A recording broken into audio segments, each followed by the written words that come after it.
तीसरा अभ्यास कल बता रहे थे, उस विषय को पूरा करें।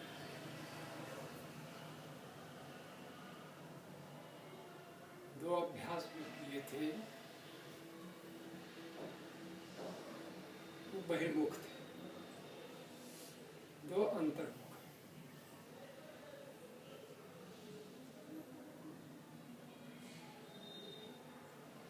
पहला अभ्यास है बहिर्मुख का, एक विषय बहिर्मुख का दिया वाणी से और कर्णेंद्रिय से ग्रहण किया। शरीर को स्थिर करके ये कार्य प्रारंभ किया और यथार्थ भावना बनाई हमने कि हमारे शरीर से संसार की वस्तुएं और प्राणी पृथक है, इन पर मेरा स्वामित्व नहीं, इनसे व्यवहार की सिद्धि करता है। और व्यवहार की सिद्धि तभी होती है जब उनके गुण कर्म स्वभाव को यथावत जान लेता हूं, तो उपकार ले सकता हूं। जब यथावत न जानकर व्यवहार करूंगा तो उपकार के बदले अनुपकार प्राप्त कर लूंगा, लाभ के स्थान पर हानि।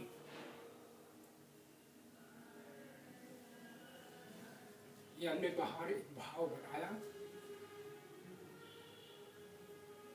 और अब ये शरीर पर मेरा अधिकार है, इंद्रियों पर मेरा अधिकार है, मन पर मेरा अधिकार है, बुद्धि पर मेरा अधिकार है, मैं इनका स्वामी हूं। इनको भी क्रम से अभ्यास के साथ ही हम अनुभव से जानते हैं। अब आपने शरीर को स्थिर कर लिया है, अब हम अभ्यास करने के लिए उद्यत हैं। बाहर के किसी और विषय से संबंध नहीं बनाना है। तो प्रथम अभ्यास में मैं बोलूँगा, जब आप सुनेंगे, मैं रुकूंगा, तब आप उच्चारित करेंगे। सुनना, रखना, बोलना, फिर सुनना, इसी क्रिया में रहेंगे और दूसरे कोई भी कार्यों को नहीं करना है। कर्णेंद्रिय और वाणी का प्रयोग लेना है।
दूसरा अभ्यास,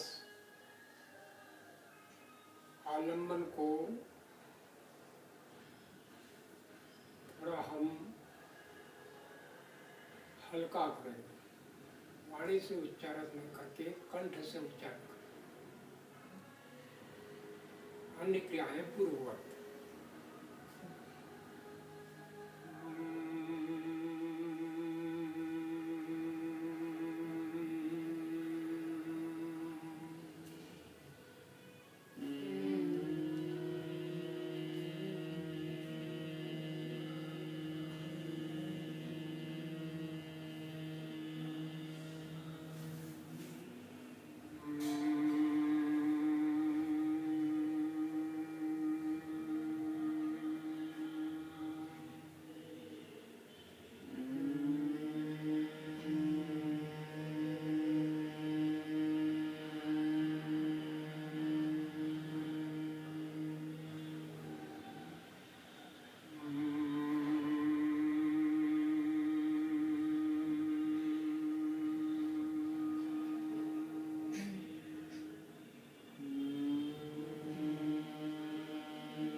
तीसरा अभ्यास अंतर्मुख का।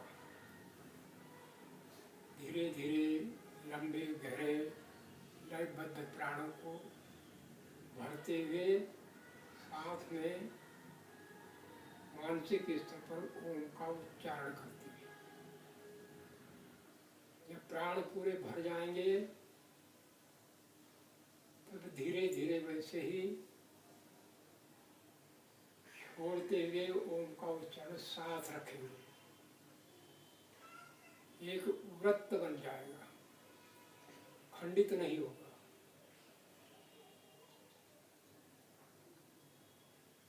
तो प्राणों के साथ ओम को, ये अंतर्मुख अभ्यास। अब हमने सब कुछ बाहर के कार्यों को स्थगित कर दिया है, कोई विषय बाहर का नहीं है। भीतर हमारे पास संस्कार रूप में ओम का उच्चारण रखा है, उसी को उभार करके प्राणों के साथ रखना है और उसी पर रहना है। इसको भी भीतर भीतर 3 बार करेंगे। प्रारंभ करें।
चौथा अभ्यास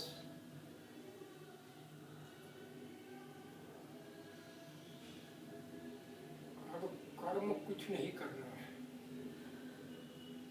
साक्षी भाव से जानना है। प्राण भीतर आ रहे हैं, प्राण बाहर जा रहे हैं, बस उनको जानना, अनुभव करना, और दूसरा कोई भी कार्य नहीं करना। न प्राणों के साथ प्रयत्न लगाना है, न मन में कोई प्रयत्न, न इंद्रिय से कोई प्रयत्न, न शरीर से कोई। सब कुछ स्थगित कर दिया है। प्राण चल रहे हैं और मैं साक्षी भाव से जान रहा हूं, बस जानते रहना है।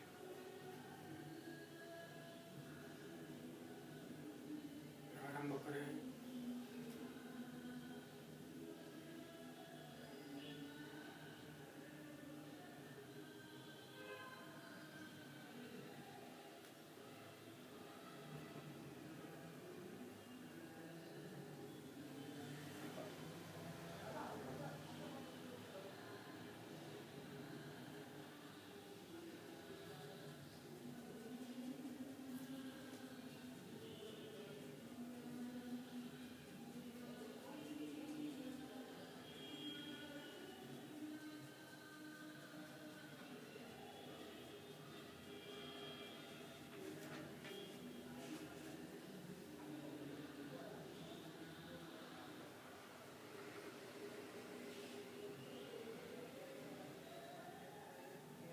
अभ्यास को छोड़ दें।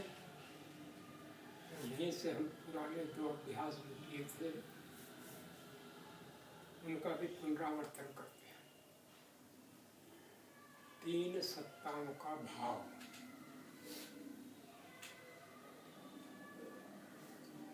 गुण के प्रत्यक्ष से ही गुणी का प्रत्यक्ष होता है। इस आधार पर ओम बोलेंगे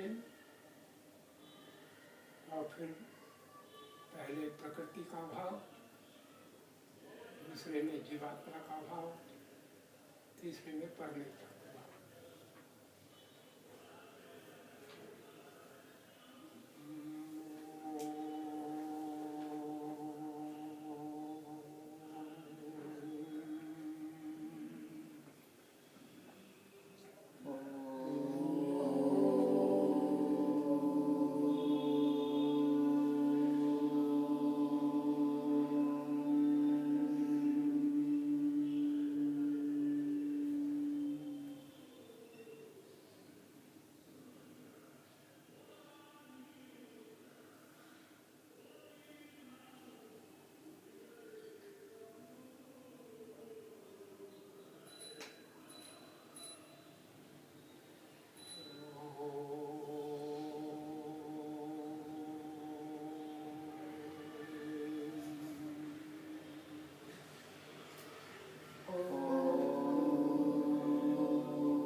स्थिति ऐसे ही रखें। मिथ्या स्वस्वामी, वर्तमान स्वस्वामी और शाश्वत स्वस्वामी। एक बार ओम बोलेंगे मिथ्या वाला भाव, दोबारा बोलेंगे वर्तमान वाला भाव, दोबारा बोलेंगे शाश्वत वाला भाव।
बहिर्मुख स्थिति को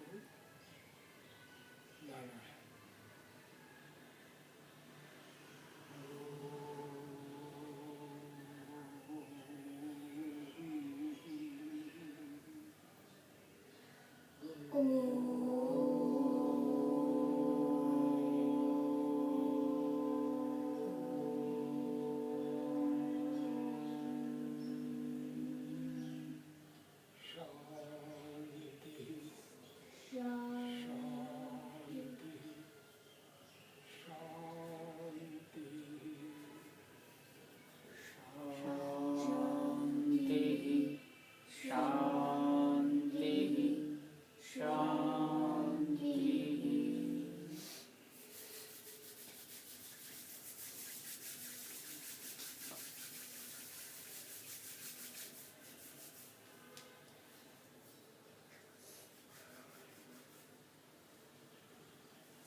सही हो गया।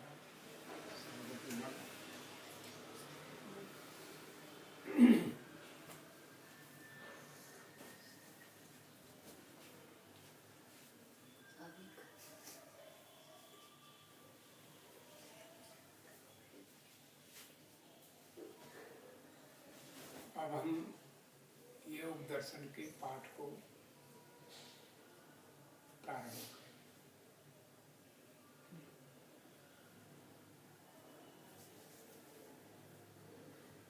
प्रथम दिवस हमने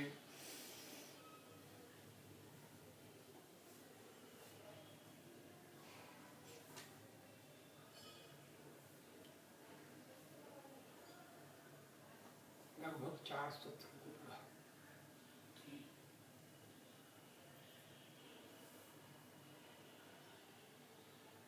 अब उसके आगे के सूत्र को देखते। योग दर्शन में 4 पाद है। पहला पाद है समाधि, दूसरा है साधन, तीसरा है विभूति, चौथा है कैवल्य। उनके नाम के अनुसार ही उसमें विषय है। पहले में समाधियों का विशेष व्याख्यान है, दूसरे में साधनों का विशेष व्याख्यान है, तीसरे में योग की उपलब्धियों का व्याख्यान है, और चौथे में जो प्राप्तव्य है, जिसके लक्ष्य को लेकर किया जाता है, वो कैवल्य का विशेष उदाहरण दिया।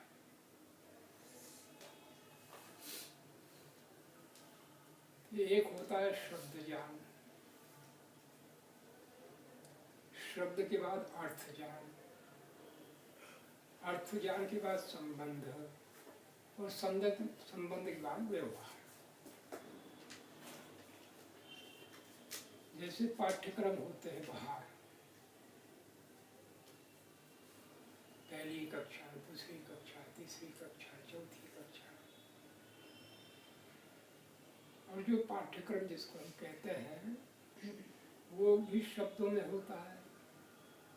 जिसे भी शब्द जाने सभी पाठ्यक्रम को पढ़ सकते हैं यहाँ से वहाँ तक। पुस्तकें कौन कौन सी लग रही हैं उनको भी पढ़ सकता है।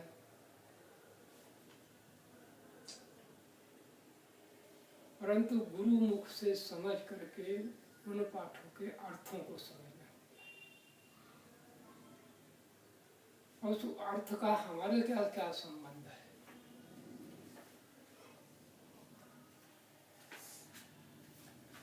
उसे अपने ज्ञान में लाना पड़ता है। और उस संबंध से मेरे क्या लाभ या कार्यों की सिद्धि हो सकती है या क्या हानि हो सकती है, ना अपना, इसको कहते हैं व्यवहार। और फिर वो विचित्र व्यवहार जब आप करेंगे तो फल, अनुभव। जी, ये विद्या बनाने का कार्य होता है। इसी को अन्य शब्दों में ऋषियों ने कहा है श्रवण मनन निधिध्यासन साक्षात्कार। श्रवण जो कर्णेंद्रिय से शब्दों को सुना जा रहा है,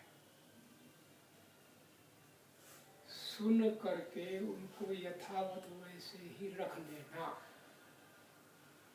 चित्त में स्थिर कर लेना। अर्थात फिर कोई पूछे तो उन शब्दों को बता देना। यहाँ तक है श्रवण का। रखा ही नहीं तो क्या करो?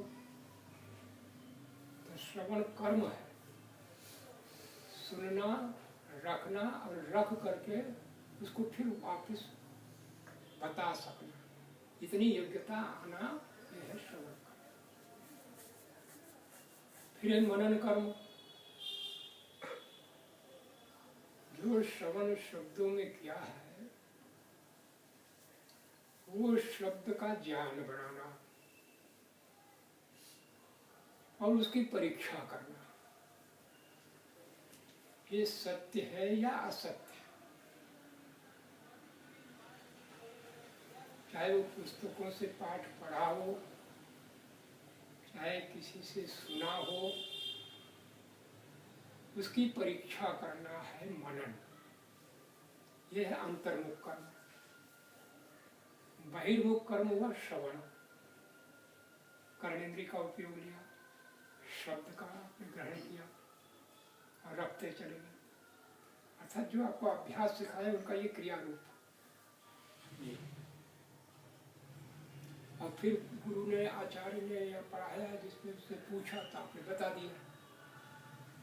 तो कहते हैं इसने ध्यान पूर्वक सुना था, इसलिए ज्ञान रखा हुआ है, इसलिए ज्ञान को बता रहा है। जिस शब्द का ज्ञान आया, प्रत्यक्ष शब्द का, उसके बाद ये पूछा जा रहा है कि ये जो बताया गया है आपको कैसा लगता है, ये सत्य है या असत्य है। तो जैसे आपको अभी परीक्षा करके एक बातें बताई कुछ, भाई प्रकृति की सत्ता, ये कार्य जगत जो है या नहीं है, इसको जांचा आपने, मनन किया ना। और जीवात्मा की सत्ता है या नहीं है, ये भी आपने जाना। और परमात्मा की सत्ता है या नहीं है। तो यहाँ पर हमने प्रत्यक्ष के भाव से बताया था,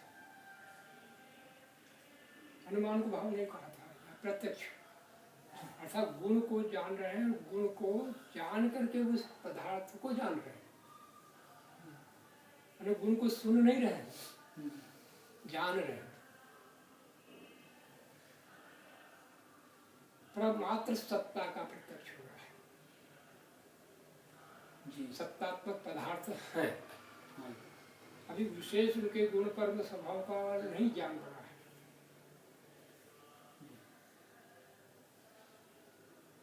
ये इसमें श्रवण भी आ गया, मनन भी आ गया, निधिध्यासन भी आ गया, साक्षात्कार भी।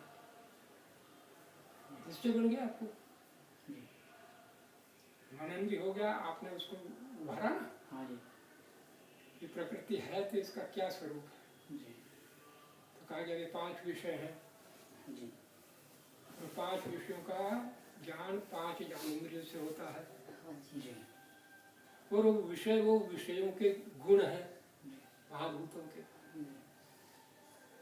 तो ये क्या हो रहा है, मनन हो रहा है ना साथ साथ। और आप उसको जान रहे हो, जान करके बुद्धि में निश्चय भी बना रहे हो जी। और निश्चय बनाकर देख भी रहे हो। अरे चारों काम का विद्या बन रही है, सीधी विद्या आ रही, सीधी नहीं आ रही, सभी इतना कर रहे हैं जी। जब आप बैठोगे और अभ्यास करोगे, उसमें ऐसा पूरा करना पड़ेगा जी, परिपक्व हो जाएगा जी। बिल्कुल भाई 5 इंद्रियां आ गई है, कर्मेंद्रिय आ गई, त्वचा आ गया, नेत्र आ गई, जीवा आ गई, नासिका आ गई, 5 ज्ञान। और 5 विषय, शब्द आ गया, स्पर्श आ गया, रूप आ गया, रस आ गया, गंध आ गया। अब प्रत्यक्ष करता है कौन? मैं। इनसे प्रत्यक्ष कर रहा हूँ। इंद्रियों से विषयों का प्रत्यक्ष करता मैं, ये आ गया आत्मा चेतन, मैं भी हूँ और ये भी है। और इनका जो रचना विशेष गुण दिख रहा है वो परमेश्वर का है। न इंद्रियों को मैंने बनाया न विषयों को मैंने बनाया, पर इंद्रियां भी है, विषय भी है, मैं जान भी रहा हूँ जी। और रचने वाला है तो ही रचना है जी। रचना वाला है तो इसको भी आपने जान लिया। अभी अनुभवात्मक ढंग से प्रत्यक्ष रूप से किया। फिर आपको मिथ्या ज्ञान की बात बताई थी। मिथ्या स्वस्वामी, वर्तमान स्वस्वामी और शाश्वत स्वस्वामी। अभी आपको बताया गया वर्णन, और वर्णन बनाने के बाद फिर आपने उसकी परीक्षा की। क्या आपको लगा था ये तो ठीक है, पर अभी आपके पास मिथ्या है या नहीं है ये आपको जान बना। तो मिथ्या के लक्षण ये होते हैं और वो लक्षण हम में है, मिथ्या ज्ञान है।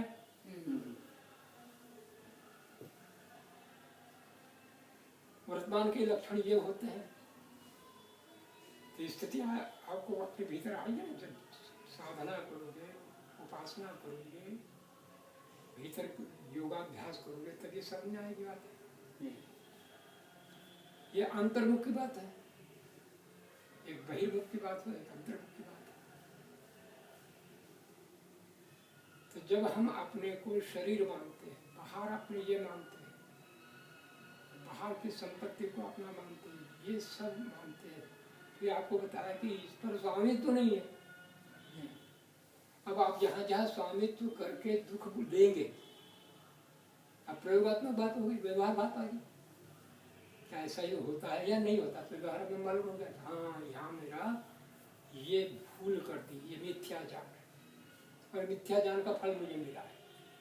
अब मिथ्या ज्ञान को हटाने में लग गए, व्यवहार करेंगे तब तो बनेगा। दूसरा वर्तमान का, अब जो विद्या का बढ़ाना व विद्या का घटाना, अर्थात दुख का घटाना और ज्ञान का बढ़ाना, विद्या को ज्ञान का बढ़ाना, जिससे दुख रहित हुआ जा, ये दूसरा आ गया। इसका भी अभ्यास, एक तो बैठकर अभ्यास, एक व्यवहार का अभ्यास, दोनों को करना। और तीसरा अभ्यास फिर शाश्वत, यही प्राप्त भी है।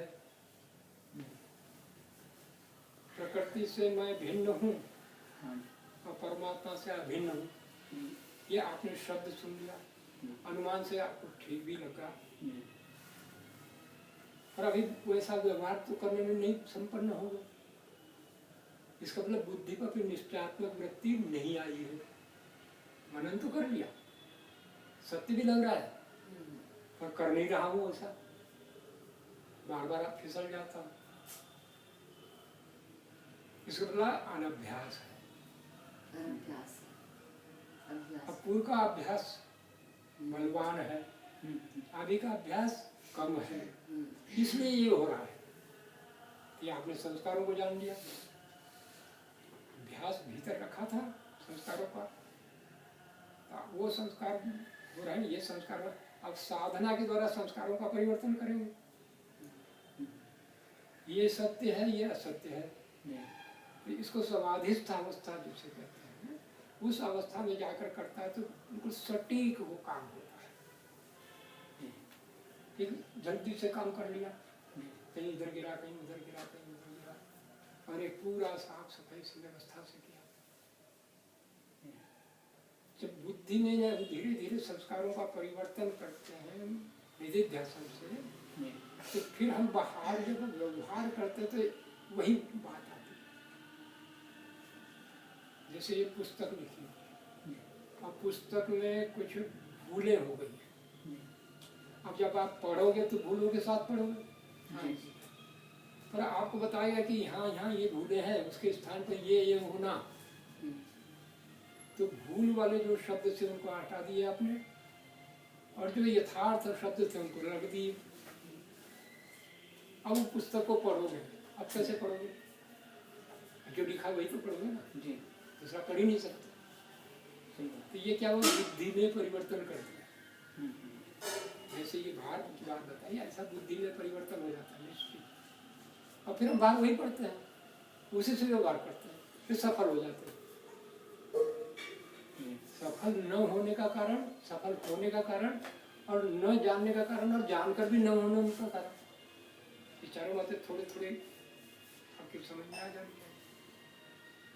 क्योंकि अब जो विषय आएगा वैसा ही है विषय, उसको थोड़ा थोड़ा पकड़ना है। तो हमने पहला सूत्र लिया था अर्थ योगानुशासन, और उससे हमने ये भाव निकाले थे कि ये विद्या परमात्मा से चली आ रही है जी, परंपरा से, फिर ऋषियों ने, महर्षियों ने, और वो जो पतंजलि कह रहे हैं वहाँ तक आ जी। तो पतंजलि हम नहीं कर रहे कि मेरी विद्या मैंने खोजी, मैंने देखी, ये थी, मैंने जानी, उससे अपने भीतर का भाव आ गया। अब दूसरा हमने लिया था, वो मैंने ऋषियों की कृतियाँ ऐसी है कि वो जो उसको लेना चाहता है तो उसको पहले ही सब बता देते हैं, और फिर उसकी रुचि हो तो बढ़े आगे। और अन्य ऋषियों की पद्धति क्या होती है कि पूरा पढ़ लो और अंत में उसका भेद खुलता है, पढ़ना ही पड़ता है, क्या है आगे क्या है कहानी। तो वहाँ दूसरा सूत्र आया है कि योगस् चित्त वृत्ति निरोधा, और उसको भी आपने ठीक ठीक पढ़ा था। योग क्या है, समाधि, और समाधि क्या है, चित्त का धर्म, और चित्त के कितनी अवस्थाएं हैं, और किनमें क्या क्या होता है। योग चित्त की वृत्ति क्या है, ज्ञानात्मक जो 5 ज्ञानेंद्रियों से ग्रहण करते हैं वो वृत्ति हुई, और वृत्ति से जब वृत्ति का भोग होता है तो संस्कार। तो चित्त के पास एक तो वृत्ति का लेकर चित्र हमें बताया, फिर हमने भोगा उसका चित्र, फिर उसने ले लिया। 2 काम किए ना, चित्त के 2 काम किए, एक ला कर दिया और भोगा, उसको रखा, उसको भी रखा, और उसको फिर देख कर फिर हम काम करते हैं। हम काम कैसे करते हैं, वो जो रखा है उसी का दूसरा काम करते हैं ना।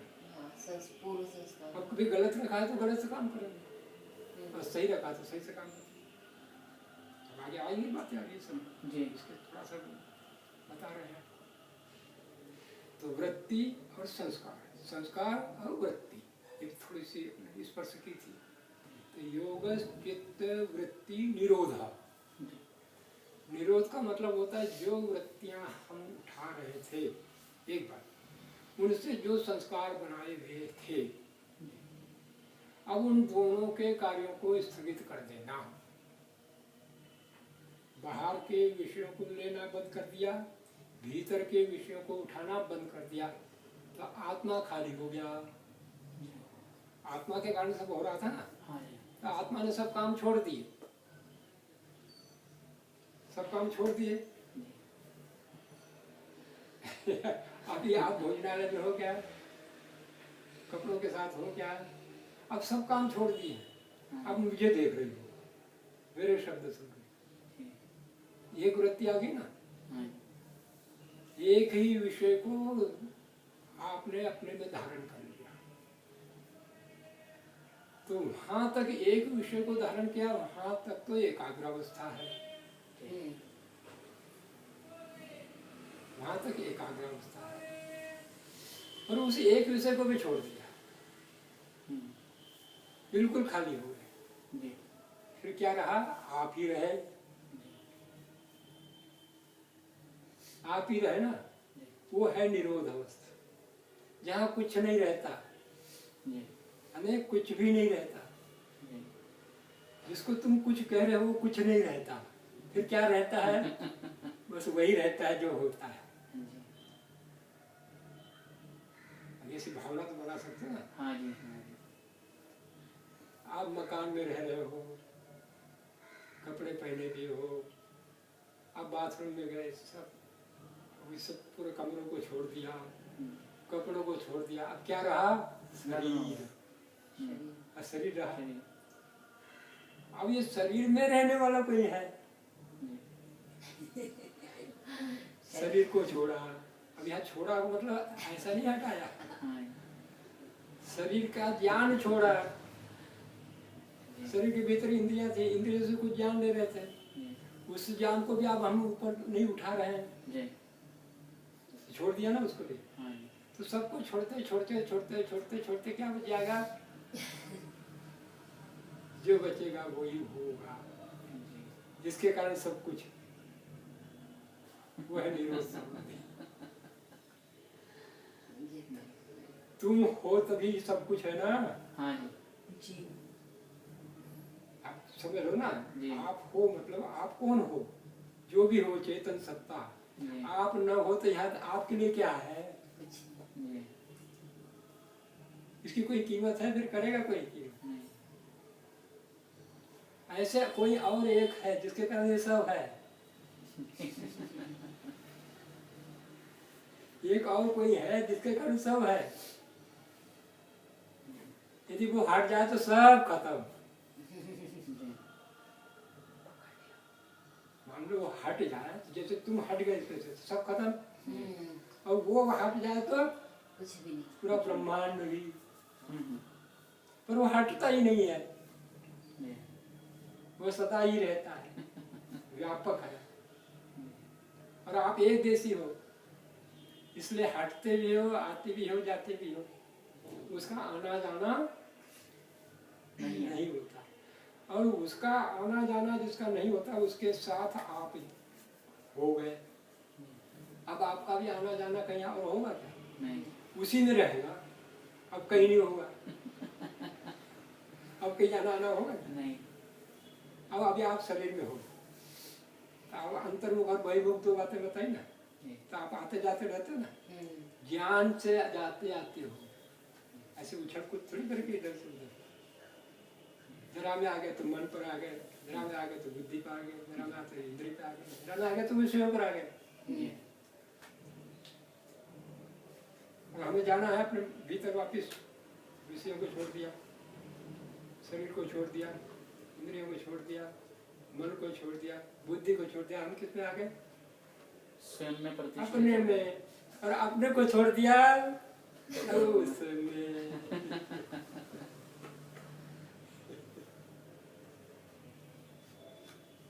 थोड़ा भाव हाँ है, जहाँ कुछ भी नहीं है, चाहे सब कुछ।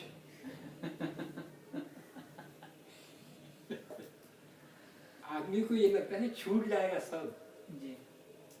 अरे सब कुछ मिल जाएगा, इसीलिए तो जाते नहीं ना।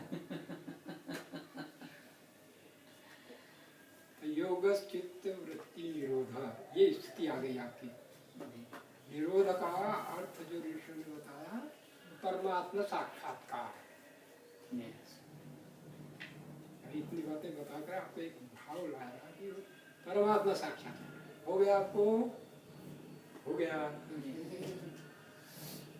मनन कर लिया, बुद्धि बात निश्चय बनवा रहे हैं, फिर आपको सब पूरा करना पड़ेगा। तो बाहर से सब कर रहा हूँ ना मैं, भीतर जाके कोई बदल रहा हूँ नहीं, वो तो काम का आपका ही है सब, पूरा का पूरा। पर ऐसा रास्ता तो बताने वाला हो, मैं तो घुसे कहाँ, जाए किधर, खड़े हैं चौराहे पर। जी जी। अब वो जो वहाँ पहुँच जाएगा आपको, ये तो क्योंकि बिना लाभ के हमारी प्रवृत्ति नहीं कहीं होती।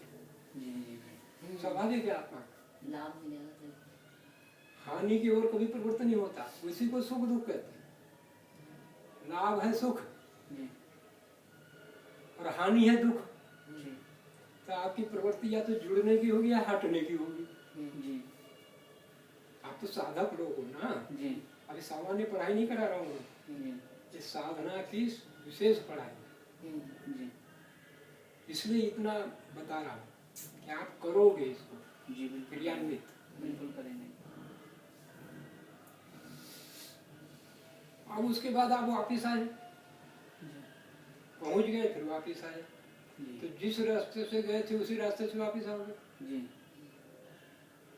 संसार, आप बाजार में घूम रहे हो मान लो, हाँ बहुत से उदाहरण मेरे पास है, वहाँ से घूम रहे हो, वहाँ से आए घर, अपने सामने घर, अब बाजार छोड़ दिया, सड़क छोड़ दी, बिल्कुल घर आ गए, घर में आए ऊपर, जी यहाँ कमरे हैं, जी फिर एक कमरे में आए, दूसरा, फिर उसको छोड़ा, फिर तीसरे कमरे में आए, फिर आपका शयन कक्ष, फिर उसमें आ गए, जी अब आप अपने में आ गए। जो कहा जाता है ना कि 5 कोशों से पृथक आत्मा, इनके सबको हमने ऐसा पूरा देखा है, कैसा कोश हो, कैसा कोश हो, कैसा कोश हो, 5 कमरे मान लो, आपको एक भावना बता, और 5वें कोश में, 5वें कमरे में कोई बैठा है, या आप बैठे थे पहले वहाँ और फिर बाहर आ गए थे, अब 5वें में जाना है, तो पहले बाहर की सड़क छोड़ दी और फिर कमरे में आ गए, तो बाहर छोड़ दिया ना, अब क्या दिखेगा, वही कमरा, अब कुछ दिखेगा क्या, नहीं स्मृति में है और दिखेगा कुछ नहीं, और स्मृति को उठाना नहीं अभी, क्योंकि बाहर जाना नहीं अभी, दूसरे कमरे में आए, फिर उससे तीसरे कमरे में आए, तो जैसे ही कमरे में जाते हो कि दरवाजे बंद हो जाते हैं, जी उसको एक भाव बता रहा हूँ, दरवाजे बंद हो गए, हाँ अब बाहर फिर गया, खत्म, आपके लिए वही दुनिया बची। जब वहाँ थे तो पूरी दुनिया थी, यहाँ आए तो मकान ही था, मकान में आए तो कमरा ही था, फिर दूसरे में गए तो वही कमरा था, ऐसे जाते जाते फिर 5वें कमरे में जो बैठा है वहाँ पहुँचे, अब सब गायब, है नहीं कोई संबंध किसी के साथ, अब 5वें में आ गया, अब बाहर निकलना है तो वैसे ही करना पड़ेगा, वहाँ से फिर दरवाजा खोला, फिर उससे बाहर, फिर उससे बाहर, फिर उससे बाहर, अब फिर सड़क पर आ गए, बाजार, तो ये होता है निरोध की स्थिति। और वृत्ति सारूप्यम इतरत्र, उसके बाद फिर वापिस, पर आपको देख कर आया ना वहाँ से, पहले कभी गया नहीं था उस कमरे में, एक बार वहाँ के देख कर आया, और वहाँ का चित्र रहेगा नहीं साथ में, संस्कार, वो निरोध संस्कार, अब वो निरोध संस्कार से लेकर बाहर आ रहा ना, पहले तो उसके यहाँ के संस्कार थे, अब वहाँ के संस्कार है, अब यहाँ को देखेगा, अब वहाँ से देखेगा, देखो मैं बताता हूँ, बहुत गहरी बात है, तो पकड़ तो सकते हो, जैसे दुर्योधन के विषय में प्रसिद्ध है, राजसूय यज्ञ किया था युधिष्ठिर जी ने, आमंत्रण उनको भी दिया था, और वे आए थे, तो जहाँ जल था वहाँ तो थल दिखता था, और जहाँ थल था वहाँ जल दिखता था, अब वो जल था वहाँ पर, उनको तो थल दिख रहा था, वो घुस गए, फिर गए, कपड़े खराब हो गए, अब उसके बाद आगे जाएंगे तो संभल कर रहेंगे ना, या तो ऐसा दिख रहा है, फिर आगे था थल, और तो दिखता था जल, तो फिर आप कपड़ों को ऊपर उठाएंगे नहीं, उठाए फिर धोखा खा गए, ये एक बार धोखा खा गया, बस यहीं तक की कथा है। मैं फिर उसके पास दूसरी कथा कहता हूँ कि यदि वही दुर्योधन दोबारा घुसता, फिर उसको जहाँ थल दिख रहा है, वहाँ क्या भीतर से देखता जल, अब आगेगा, आपको पकड़ने आगेगा, वहाँ जल दिख रहा है, और जहाँ उसको बाहर से जल दिख रहा है वहाँ क्या दिखता है भीतर से, अब ये हो गया वृत्ति सारूप्य, जो जैसा है, अब वहाँ तक हो के आके मैं कौन हूँ, अब मेरा कौन है, नहीं व्याप्त व्यापक का संबंध। परमात्मा है व्यापक और मैं हूँ व्याप्य। जब जिसमें रहता हूँ वही बन जाता हूँ कि नहीं बन जाता? बन जाता। और वो यथार्थ है, वो कल्पना नहीं है। मैं व्याप्त व्यापक ही संबंध है ईश्वर के साथ। माता का भी है, पिता का भी है, भाई का भी है, बहन का भी है, सब कुछ संबंध है। परंतु ये बिल्कुल जो आत्मस्थ है संबंध, वो है उसमें मैं हूँ, वो मुझ में है। अब उसमें कहीं खाली रहा कुछ? आपका जो भी स्वरूप है सब में ईश्वरी दिख रहा है या कुछ दिखेगा? ईश्वर यानी आप अपने को देख रहे हो ना, जी। पर अपने को देख रहे हो क्या? अपने में देख अपने में उसको देख रहे हो, और जब उसको देख रहे हो तो अपने को नहीं देखते, फिर दिखाई कैसे दिखे? वही तो घुसा पड़ा है। अब जब आपने अपने को देखा तो वो छूटा ना, पर छूटा तो वो छवि तो साथ में आएगी नहीं आई? हाँ आसपास हाय हाय क्या आनंद आ गया ना। फिर आप इधर कोई फल खाने पीने की इच्छा होगी? और वो है मेरे पास भंडार पूरा। जब डुबकी लगाऊंगा तब वहीं वहीं है। वो कोई भाग के थोड़ी जा रहा है, ये तो भाग जा रहा है। वो चला गया, वो सामान ले गया, फलाना, यहाँ कोई ले जाना वाला। इतना स्वाधीन। अब फिर आया तो स्वरूप में आया। अब स्वरूप में जब आया तो उस स्वरूप से यहाँ जानते भी देखेगा कि नहीं देखेगा? समझते? और उस स्वरूप से फिर आया चित्त के स्वरूप में। तो अब चित्त के स्वरूप में चित्त के स्वरूप को जानेगा कि आपने उस जाने हुए को चित्त के स्वरूप में ले जाएगा। अब चित्त को चलाएगा तो वो जो निरोध का ज्ञान बना हुआ है अपने आत्मा में, उस ज्ञान से व्यवहार करेगा कि उस व्यवहार से करेगा? नहीं, उस ज्ञान से ज्ञान बनाया निरोध है के उसने। द्वारा ये प्राप्त यहाँ कोई मेरे नहीं है, ये जो हमें फालतू कर रहा था कोई नहीं है, ये सब उसके हैं। हाँ उसके हैं, उसके कारण मेरा संबंध है, मैं बाकी कोई संबंध नहीं है। आपके तो कितने बंधनों से रहित हो गए। बहुत, बिल्कुल ऐसा फ्री। इसको कहा वृत्ति सारूप्यम इत्रत्र। वो ऐसा ही दिखेगा, ऐसा नहीं कि दिखने को कुछ गड़बड़ हो गई। जी। दिखना वही है, नित्य नित्य दिख रहा है, पर ये नहीं दिख रहा है।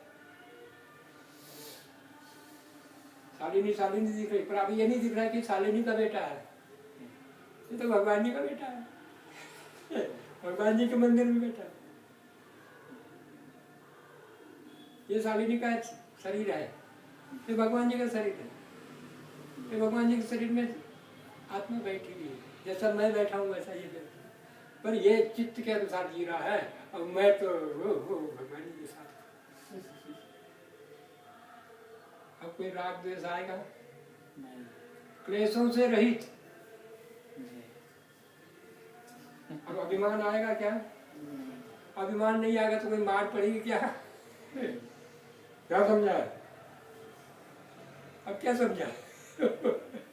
समझ गया मैं तो कुछ भी नहीं हूँ, वही है।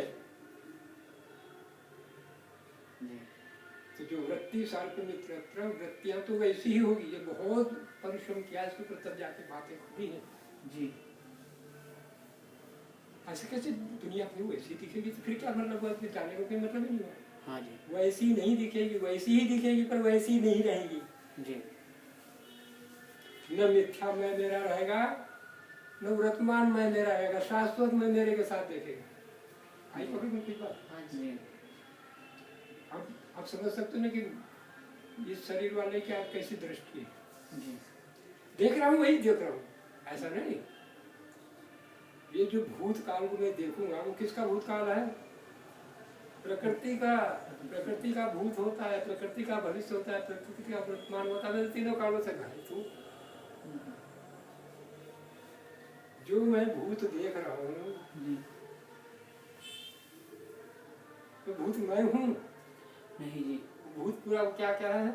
प्रकृति। प्रकृति। अब भविष्य जो मैं देखूंगा वो भविष्य कौन सा है? मेरा कोई भूत है, मेरा कोई भविष्य है, मैं तो सदा वही हूँ, वही हूँ, उसी में हूँ। अब भाव को पकड़ो जी, थोड़ा सा, भावना बनाओ, उसको क्लेशों से नहीं पीसेगा, रहेगा, सब कुछ कर रहा है, तो क्लेश से रहित रहेगा।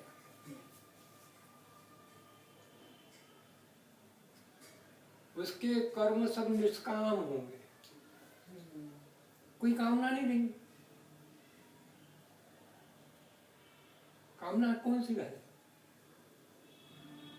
कामना रहित हो गया है जी, जिसे पाना चाहता था वो पा लिया, और जिसे छोड़ना चाहता था वो छूट गया। छूट गया मतलब ये तो अभी कहने की बात है, छूटा हुआ देख लिया कि वो तो छूटा हुआ है, पूरी प्रकृति छूटी हुई है, तो क्लेश खत्म। और ईश्वर मुझ में व्यापक है, आनंद सागर में भरा हुआ, तब यही का यही बाहर विभाग रहेगा ना। सैया स्थनो अथ पथि गुरुजनवा स्वस्था परीक्षण भीतर के जाना संसार बीज क्षय में क्षुमाण क्या नित्य मुक्तो मृत भोग। चलते हुए भी, खाते हुए भी, पीते हुए भी, उठते हुए भी, सोते हुए भी, जागते हुए भी, किसमें रहेगा वो? उस व्यापक परमेश्वर में आनंद को भोगता हुआ, मोक्ष को भोगता हुआ। ये हमारे भीतर की भावना ऐसी गहरी थी कि यही मोक्ष है तो यही होना, और यही नहीं है तो कहीं नहीं है। और इसी कारण हम इस योग में लगे। ये योग कह रहा है कि नहीं, इसी में होता है, अभी ही होता है, अभी ही सब कुछ जान लिया जाता है, उसके बाद तो बात समाप्त हो जाती। और ये है, ये विद्या ऐसी है जहाँ कोई ऐसा परोक्ष नहीं है, प्रत्यक्ष है। तो ये कर लिया वृत्ति निरोध योग अंतिम श्रेणी का। निरोध अवस्था में चित्त का साथ छोड़ देना, गुणों के पार हो जाना। गुण मैं नहीं हूं ये जान लेना, निर्गुण हूं, वो भी निर्गुण है। अभी जो शब्द स्पर्श रूप रस गंध है, ये शरीर के गुणों की विवेचना हो रही है कि हमारे गुणों की विवेचना? शरीर के, ये तो शरीर का है, मेरी बात नहीं। तो अब यहाँ वृत्ति सार्वमित्रता, अब योग में उसके पहले सूत्र था तदा दृष्टि स्वरूप अवस्था में, तो वो बता दी उसके साथ ही निरोध अवस्था क्या हुआ। तदा दृष्टि स्वरूप अवस्था में वृत्ति सार्वमित्रता। अब यहाँ तक बात आगे पूरी हो गई हो, अब आपकी प्रवृत्ति होनी चाहिए। जितने क्लेशों से ज्यादा पीछने के उतने इधर प्रवृत्ति हो। और ऋषियों ने उसको कहा है कि जिसका चित्त बहुत निर्मल हो जाता है, योगी का चित्त बहुत हुआ है, निर्मल हो जाता है, फिर उसमें थोड़ा सा कचरा भी बहुत बड़ा दिखता है। और उसकी तुलना की है अक्षी पात्र में। जैसे आंख में मकड़ी का जाला चला जाए तो चैन नहीं रहती जब तक न निकले, और शरीर पर कुछ भी लग जाए तो कुछ नहीं होता, ये कपड़े टकरा रहे हैं, कुछ नहीं। तो उस योगी का चित्त इतना निर्मल हो जाके थोड़ा सा भी क्लेश उसको सहन नहीं होता, पर वो से दुख नहीं लेता। हाँ। अभी हमारे स्थिति पूछने वाले पूछते हैं सीधे कि क्या स्वामी जी अब आपको कुछ भी नहीं होता? तो मैं जान रहा हूँ अभी जीवन मुक्त अवस्था नहीं हुई है, पूरी दग्ध संस्कार नहीं हुए हैं, परंतु अभी इतना गहराई से होता है, कोई भी थोड़ा सा उठा तो वहीं पर ऐसा मसल दिया जाता है, उस भूमि में पड़ने नहीं जाता था, ऊपर को ऊपर सत्र खत्म।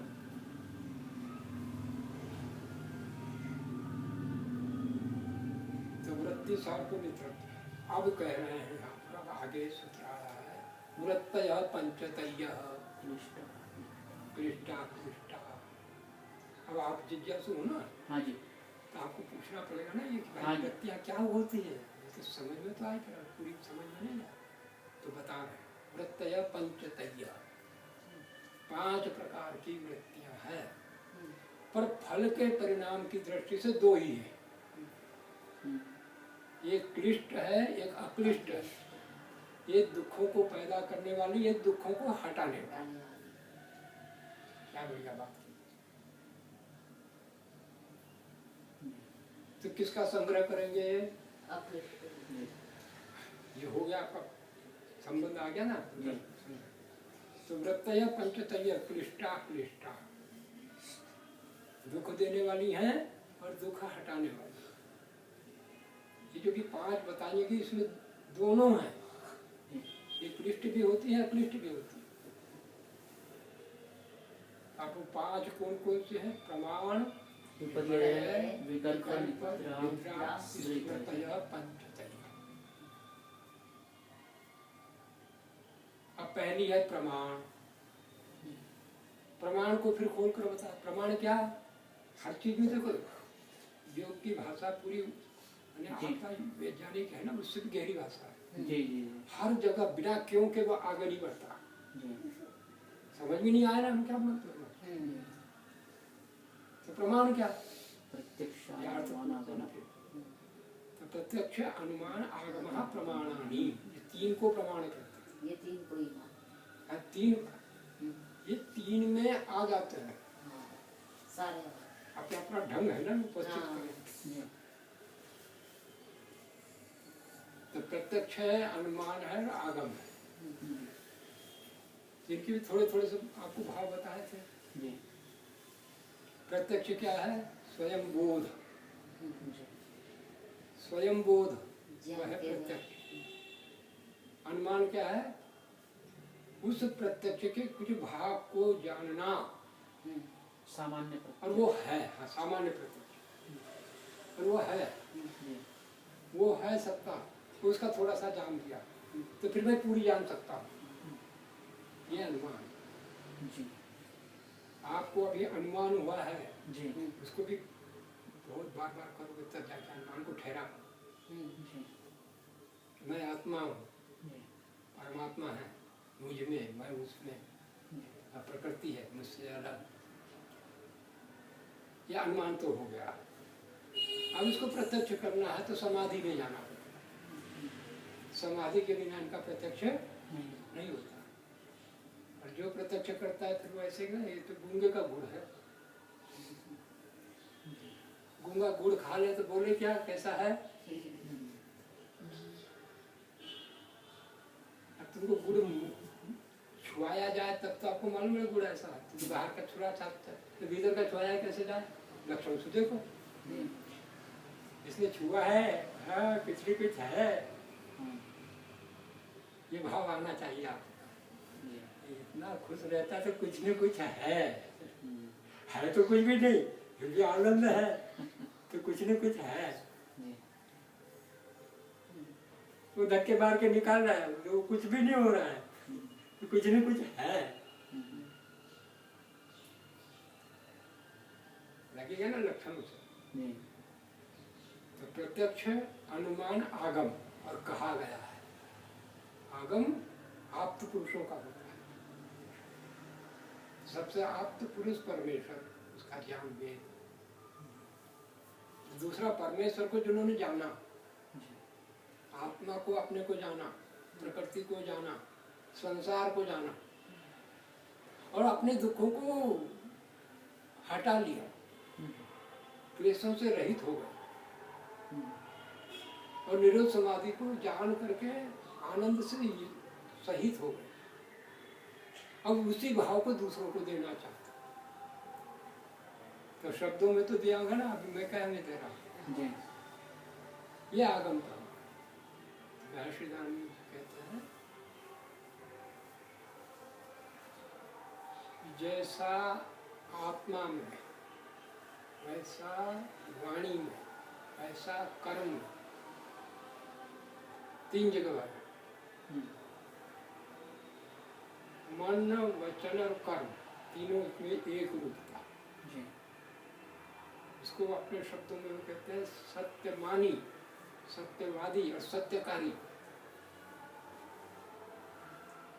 व्यक्ति का जो अनुभव है जी बिना किसी स्वार्थ के दूसरों के कल्याण के लिए जी जो शब्द रूप ज्ञान दिया जाता है वो आगम है। जी कि जैसा मैं भोग रहा हूँ वैसे आप भी भोगो। कुछ मतलब नहीं है कि आपके भोगने से उसका कोई भोग बढ़ जाएगा, आप नहीं भोगोगे तो उसका भोग घट जाएगा। ईश्वर है, ईश्वर देता है क्या कुछ अर्थ से देता है, नहीं उसमें कोई कमी है, सिर्फ उसका स्वभाव है हम्म, कि मेरे आनंद को फिर से भोगे, हम्म, ये भाव है बस, यही भाव उसका रहता है।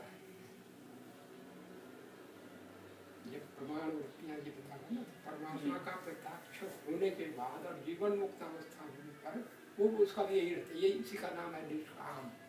जी अब सकाम कर्म नहीं, कुछ भी नहीं चाहिए कुछ, फिर भी कर रहा है, और जो करने वाले हैं उनसे अधिक कर रहा है।